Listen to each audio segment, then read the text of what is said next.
¿Qué pacha en tu cacha? ¿Cómo estamos? Bueno, en primer lugar, pedir disculpas por no haber subido vídeos durante tanto tiempo. Llevo como 1 año y pico sin subir vídeos y aún así os habéis llegado a suscribir y os habéis invertido tiempo en escribirme y hacerme preguntas, así que os lo agradezco un montón y me parece que os debía, pues eso, el seguir haciendo vídeos y seguir hablando de estas cosas.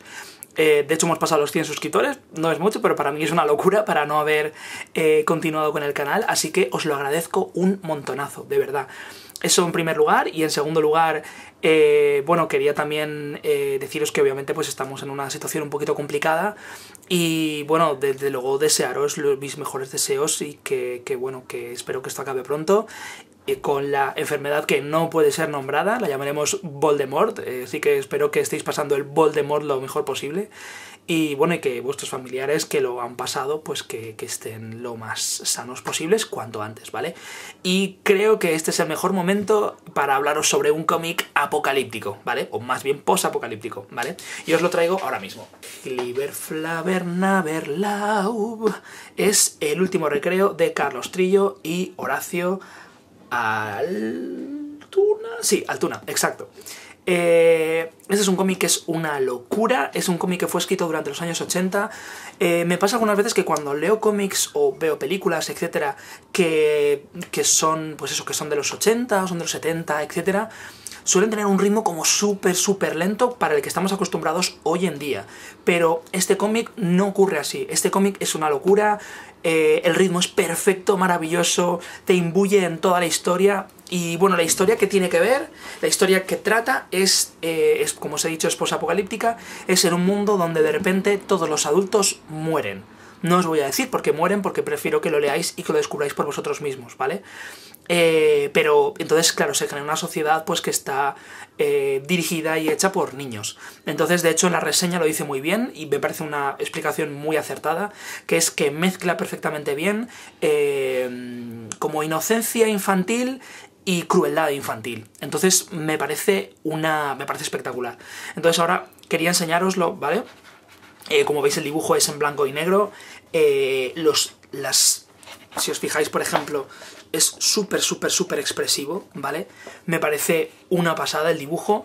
Tiene incluso un cierto toque... No sé si habéis visto la cartelería de la obra de teatro de Los Miserables, ¿vale? Me recuerda un poquito a ese tipo de ilustraciones, supongo que será por la época, pero lo que os he dicho, ¿vale? Es un cómic adulto, ¿vale? También hay que decirlo, no sé yo exactamente si sois menores y compráis este cómic. Bueno, es un cómic que en principio es para adultos, no porque haya mucho contenido sexual, sino porque el tema de verdad que es muy fuerte, ¿vale?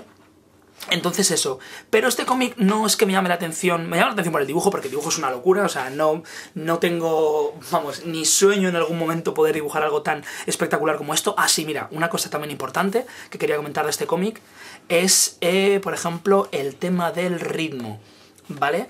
Por ejemplo, a mí me flipa, como sabéis, me flipa el tema del ritmo y estas cosas, me gusta analizarlo muy fuerte. Entonces, por ejemplo, tiene escenas que el ritmo parece que sea como muy confuso. Y diréis, bueno, ¿y por qué es confuso? ¿Por qué el orden de lectura es tan raro? Precisamente es tan raro porque los niños, si os fijáis, están en esta página la que quería enseñar. Si os fijáis, los niños están en una situación en la que, claro, ellos sí conocen el mundo por sus padres, pero no pueden tomar decisiones, no saben tomar decisiones, no saben organizarse, no saben hacer nada, lógicamente porque son niños pequeños. Entonces, ¿qué es lo que pasa? Que hay un montón de páginas, por ejemplo, ¿vale? Empiezas a leer aquí, luego aquí, luego aquí, luego aquí, luego aquí, luego aquí, luego empiezas aquí, pero ya no sabes dónde dividirte, luego ya no sabes dónde, y es como una página muy confusa, y como esta página hay varias, no con esta misma estructura, sino con otras. ¿Por qué hace esto? Pues desde mi punto de vista creo que es porque como los niños se sienten muy confusos en este mundo que no conocen y que no saben qué es lo que va a ocurrir más adelante, quieren transmitir al lector esa misma confusión a través de la composición de viñetas. Y eso me parece una finura maravillosa y eso me encanta. Pero otra de las cosas por las que quería también comentar este cómic es la estructura que tiene de guión, ¿vale? Cuando tú haces un cómic y tú estás haciendo la trama, no basta solo con coger y poner las tramas aleatoriamente y ya está. Tú tienes que, de toda la historia que tiene tu historia, en este caso, ¿vale? De toda la trama que tiene tu historia, tú tienes que elegir los pedazos concretos para contar la historia de la mejor forma posible, que tenga un ritmo concreto y que digamos, genere el efecto que tú quieres que genere. Entonces, sobre todo, el efecto que quieres que genere es que los lectores, pues, empaticen con los personajes y, sobre todo, que sientan lo que tengan que sentir y que vayan a donde tú quieres que vayan, ¿vale? Entonces, este cómic no tiene una estructura lineal, no tiene unos personajes principales que hacen A, B, C, tal, hasta que al final van al final, sino que la trama es una línea y luego de esa trama o de esa historia los autores lo que deciden es contar pequeñas historias dentro de esa trama general. Eso me parece muy revolucionario, por así decirlo, para la época, pero también me da para explicar algo llamado los triángulos narrativos. Y os lo explico ahora mismo. Como veis, aquí hay 3 puntas y en cada una de esas puntas, digamos, estaría el extremo de lo que puede llegar a ser una historia, ¿vale? Digamos que cada uno de los extremos es un tipo de historia que puede ser. Obviamente no hay historia hoy en día que esté en uno de esos extremos, sino que hay una mezcla de cada uno de los 3, ¿vale? Os voy explicando, no os preocupéis, porque os voy a ir explicando uno a uno cada uno de los puntos, ¿vale? El primer punto sería la arquitrama, ¿vale? Tiene que ver con un diseño clásico de las historias. Digamos que durante toda la trama, durante toda la historia, todas las preguntas planteadas son resueltas y todas las emociones evocadas están satisfechas. ¿Os acordáis lo que os decía antes de que había una emoción que el autor quiere que sintáis una cosa y luego lo sentís? Pues tiene que ver con esto. Durante la historia, pues los acontecimientos que ocurran tendrán que ver con la casualidad, habrá un final cerrado, habrá un tiempo lineal, habrá un conflicto externo que el protagonista, porque hay un protagonista, va a tener que resolver, y habrá una realidad coherente, ¿vale? Al igual que un protagonista activo, es decir, que el protagonista toma una serie de decisiones. ¿De acuerdo?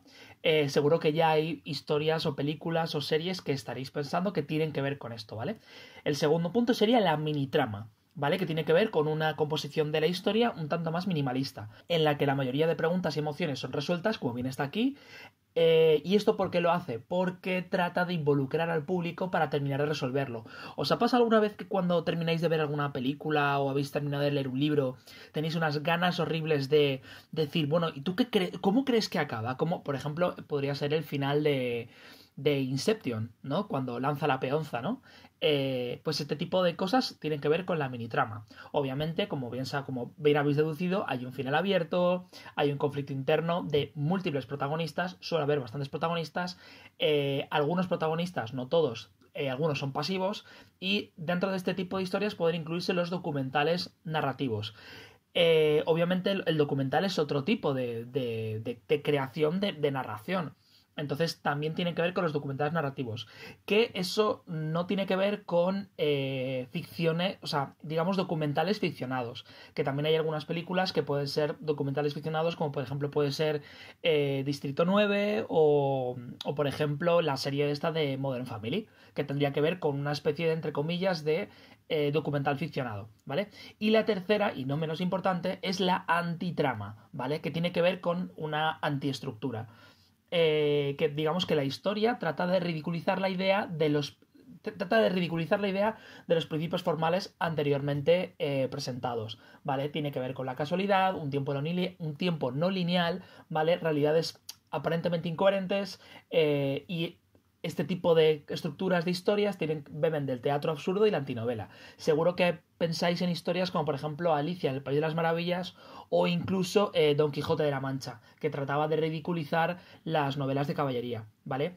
Y obviamente este tipo de estructuras o este tipo de historias tienen un puntito ahí como revolucionario, ¿no? Donde los autores de una forma súper descarada pues intentan pinchar para alborotar un poquito a la gente, ¿no? Que lo está leyendo. Pero bueno, ahora voy a tratar de poner una serie de iconos, ¿vale? De historias que probablemente conozcáis, o bien porque las conocéis de forma normal, o bien porque ya las he comentado en este canal, ¿vale? El primer icono, por ejemplo, sería el del último recreo, ¿vale? Como yo me lo he leído, vosotros no, ¿vale? Pero el último recreo digamos que estaría más cerca de la mini trama que de las otras. ¿Por qué? Porque la mini trama tiene que ver con, pues lo que he dicho antes, ¿no? Final abierto, hay conflictos internos de los personajes, hay múltiples protagonistas, porque al final no es que haya un protagonista o dos, sino que hay determinados personajes que hacen cosas, pero entre ellos se relacionan o no, no es importante, ¿vale? Y los protagonistas son pasivos porque obviamente son niños. No le he puesto del todo la mini trama, ¿por qué? Porque también hay cosas que tienen que ver con la casualidad, como la arquitrama, también obviamente el tiempo es lineal, aunque sea salteado en diferentes personajes, el tiempo sigue siendo lineal. Y obviamente la realidad, dentro de lo que cabe, dentro de que es algo post-apocalíptico, es una realidad coherente, ¿vale? El siguiente, por ejemplo, 300, que lo he comentado en este canal, os dejo un enlace por alguna parte para que vayáis el vídeo, tiene que ver más con una arquitrama. ¿Por qué? Porque tiene que ver con la casualidad, tiene un final cerrado, ¿os acordáis, no? Las Termópilas, Leónidas, los espartanos, etcétera, ¿no? Entonces tiene que ver más con una arquitrama, con un diseño clásico. Lo dicho, no lo he puesto arriba del todo, ¿por qué? Porque también tiene diferentes protagonistas, también tiene los personajes conflictos internos, etcétera, etcétera, ¿vale? Obviamente se parece más a la arquitrama que a la minitrama, por eso está más hacia arriba, pero desde luego no tiene nada que ver con una antitrama, por eso lo he puesto a la izquierda, ¿vale? También yo creo que este tipo de ejercicio de colocar las historias cerca de unos puntos, creo que ayuda mucho a analizar una historia y sobre todo creo que no, posiblemente dos personas no lo pongan en el mismo sitio, ¿vale? No lo sé, yo reconozco que no he hecho mucho este ejercicio, lo he hecho menos de lo que me gustaría, pero bueno, creo que es interesante. El tercero, por ejemplo, sería Pyongyang de Guy Delisle, que también lo hemos comentado en este canal. Obviamente él cuenta una historia dentro de su propia experiencia yendo a Corea. Entonces, obviamente tendría que ver más con un documental narrativo, pero está hecho en primera persona. Obviamente no tiene una arquitrama porque no tiene un final cerrado, no tiene una presentación, un nudo y un desenlace, se enfrenta contra unas fuerzas externas y tal. Realmente no, sino es más. Entonces por eso lo he tirado más hacia la izquierda, pero también tiene que ver un poquito con la arquitrama y por eso lo he dejado por ahí. El siguiente sería Sin City, que lógicamente estaría en la mini trama porque tiene un montón de historias diferentes y tiene, un montón de conflictos internos, es muy bizarro. También lo he presentado en este canal, yo creo que os gustará. Y obviamente tendría más que ver con la mini trama. Y por último, he dejado este último para el final, que este no lo he comentado en el canal, pero es Saitama de One Punch Man, que si no habéis leído One Punch Man os lo recomiendo encarecidísimamente. O si no queréis leerlo, tenéis el anime, que es maravilloso, One Punch Man, que si no lo sabéis es un anime que critica a muerte el shonen, ¿vale? El shonen es un tipo de historias japonesas que tienen que ver, digamos, con un héroe que tiene que hacerse más fuerte y cada vez más fuerte para luchar contra enemigos, los enemigos cada vez son más fuertes y ellos hacen más fuertes. Eso es el shonen, básicamente. ¿Qué tendría que ver con una arquitrama? Lógicamente. Pero ¿qué es lo que pasa? Que obviamente como este cómic concretamente, este manga concretamente trata de ridiculizar eso, ¿vale? Tendría más que ver con una antitrama. Y de hecho, si os fijáis, las realidades son incoherentes porque hay personajes que dices, ¿por qué son tan fuertes? No tiene ningún sentido. ¿Tiene ambiciones revolucionarias? Pues yo no lo sé, porque para mí, por ejemplo, sí que yo creo que critica un poco la educación.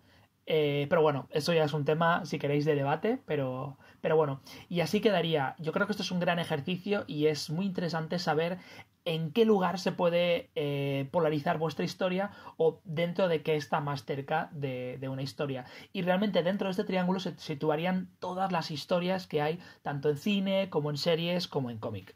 Bien, como veis, espero que no os haya aburrido con lo de los triángulos narrativos, creo que era importante explicarlo y sobre todo porque creo que nos da una visión bastante más amplia de las historias y cómo contarlas, ¿vale?